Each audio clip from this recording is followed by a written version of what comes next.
Josh Guy ready now. Throws the 2-2 pitch. Guy Edmonds just couldn't handle that. Lost a little bit under his glove, but it was just out and around home plate as Corey Adamson motors his way down to second base. Just on the loose ball. He didn't get a big jump. No, just waited, saw the ball loose and took off. You don't need more of an invitation when you're on first trying to get to second. And as P-Mac said on the previous one, was taking a nice secondary, looking to run on the pitch. And, of course, as soon as that ball got away from Edmonds, he was off. He stands at second. Heat with runners at second and third. And Blue Sox in trouble again. A 3-2 full count pitch now from Guy to Tucker Nathans. It's a high chopper. Michael Lysart charges from shortstop across onto the infield. Short throw across to Josh Dean at first. And Tucker Nathans out on the 6-3 play. And that does shut down this attack from the Perth Heat. But not until after more damage is done on the scoreboard. They score 2 big runs. And halfway through the middle of the 4th innings, it is Perth Heat 3, Sydney Blue Sox, no runs. And now we've got Mike Crossland. He's down there with Graham Lloyd in the middle of the 4th. Mike, take it away with Graham down there. Hopefully you're on your box down there because Graham is a big, tall man. Gentlemen, it is great to be here with the man Graham Lloyd. Now, Graham, I had a chance to read a little bit about your the teams that you've played for in the past. Just let me know if I've missed anybody. The Royals, the Blue Jays, the Expos, the Marlins, the Mets, and the Yankees. Is that right? Yeah, that's right. I think you might have missed one, though.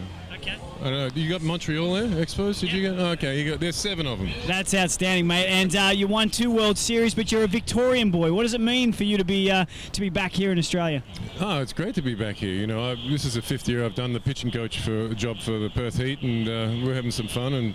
You know, getting the team together. It's been a bit of a different team every week so far, so hopefully we'll solidify things and, you know, have a good series against the Sydney Blue Sox. Well, you've certainly come out on fire, and your pitchers are doing a great job. They're keeping the ball low and tight. Last night, a shutout. Here, I think we're in, your pitchers faced 9 hitters in 3 innings. Obviously, they're listening and they're doing what you want them to do. Well, it's pretty easy with a guy like Mike Ekstrom here. He's had big leagues experience, and, you know, I just say, oh yeah, you might want to do this maybe once or twice every 3 weeks, and you know, he knows how to do it. He's very professional out there. Outstanding. I love how you downplay it, and it's a privilege to have a chat with you, and I'm sure that your continued success, and we wish you all the best this season. Cheers, mate. The cameraman to zoom back on you, Michael, making your foot taller there on that box. I like that. They can shoot me from the waist up, so they don't get that box down here. He did. He got it right. With his stool. He didn't give you away. Well done, Michael Crossland, down there with Graham Lloyd, and a terrific interview. And we go to the bottom of the 4th innings here at Blue Sox Stadium. Leading off the top of the order, Trent D'Antonio for the Sox. They trail the Perth Heat by 3 runs to 0. Mike Ekstrom still on the mound, as you would expect, for the Perth Heat, and he may well stay there for the whole 7 innings as D'Antonio drives a ground ball, a bit of a chopper down the third base side. Tucker Nathans, no problem with that, steps in, grabs the ball, gets it across to Sam Kennelly at first base. 1 up, 1 down on a 5-3 play. Well, I can tell you that Mike Ekstrom will stay out there all day long. We're into the 4th innings. He's had 10 up, 10 down, and he's thrown, 30 pitches into, and he's halfway through the game.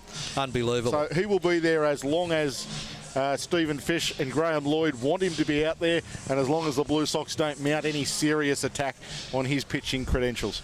Jacob May steps up to the plate now for the Sox. First pitch from Ekstrom. Called strike. Gets the outside corner nicely positioned. Just glances back across at the third base dugout where the Sydney Blue Sox are ensconced. As May steps back up waiting for the next pitch. So 0-1 the count now. Ekstrom coming at May again at home plate. High out of the zone for a ball on that one. May holding the bat back wisely. 1 ball and 1 strike. Ekstrom on May. Middle infielders well back on the cut grass. Corners are in a little. Third base, Tucker Nathans right in on the cut grass there actually. On Jacob May. Expecting something opposite field. Well, if it actually gets contact, it's only going to be off the toe of the bat, so it's not going to have a lot of power. So again, the infield positioned as Ekstrom misses down low. and further to that, also the speed of Jacob May. You play deep in the hole, by the time you've gathered it and got yourself together to get your throw, May's already up there standing at first looking at you. So you need to be in a little bit just to give yourself that bit more time to be able to make the throw across and make sure you get May. Yeah, good comment, Cam. Next pitch comes in, misses the outside corner that time. Full count, 3 balls and 2 strikes on Jacob May. Can he get on base to start something off for the Sydney Blue Sox? If he does, he would only be the second one that's done it today. Ekstrom. May gets a ground ball, goes straight up to first base. Knocked down there by Sam Kennelly. Passed off to Mike Ekstrom in a pitcher's cover. Regulation play, that one. 3-1 play, and Jacob May out. I've put the mock on in the curse of the commentator. That's all right, but it was, again, it's the guys from the Perth Heat, and I suppose all of the infielders at the moment, they're actually playing with a lot more confidence from both teams, because we've made comments, or I know that I've made comments earlier about some of the unnatural hops that this ground has taken in the past, as we just see Joey DeMichael come into the batting box and takes the first pitch. First pitch for a strike. But after the work that's been done in the 3 weeks since I've been here, it's been totally in the positive direction. Certainly has, as DeMichael takes a big swing and a miss at that one. What a hack. Didn't get up to it, as Ekstrom just moves that through the zone. He is so calm, cool and collected, Mike Ekstrom. I believe he's pitched about 64 games in Major League as well. I can bring up some stats if you like. I think you'll find it's about 64. That's my guess. 1 ball, 2 strikes now on Joey DeMichael. 2 out here in the bottom of the 4th innings for the Blue Sox. Can DeMichael get something going now? The 1-2 pitch comes through as he fouls it off down the third base line towards the Blue Sox bullpen. That's the Skills bullpen down there.